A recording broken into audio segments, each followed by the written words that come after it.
विधानसभा निवडणुकीच्या निकालाचे आकडे हे आश्चर्यचकित करणारे असल्याचं शरद पवार म्हणालेत। आम्हाला 72 लाख मतं आहेत, पण 10 जागा निवडून आल्या। तर अजित पवारांच्या राष्ट्रवादीला 58 लाख मतं आहेत, पण त्यांच्या 41 जागा निवडून आल्याचं शरद पवारांनी म्हटलंय। निवडून आले 10। आता अजित पवार गट यांचे 58 लाख मतं आहेत, त्यांचे उमेदवार निवडून आले 41, म्हणजे 72 लाख यांचे 10 आणि 58 लाख यांचे 41। विधानसभा निवडणुकीच्या निकालाचे आकडे हे आश्चर्यचकित करणारे असल्याचं शरद पवार म्हणालेत। आम्हाला 72 लाख मतं आहेत, पण 10 जागा निवडून आल्या। तर अजित पवारांच्या राष्ट्रवादीला 58 लाख मतं आहेत, पण त्यांच्या 41 जागा निवडून आल्याचं शरद पवारांनी म्हटलंय।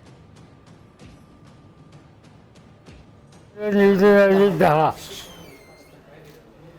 आता अजित पवार गट यांचे 58 लाख मतं आहेत, त्यांचे उमेदवार निवडून आले 41, म्हणजे 72 लाख यांचे 10 आणि 58 लाख यांचे 41।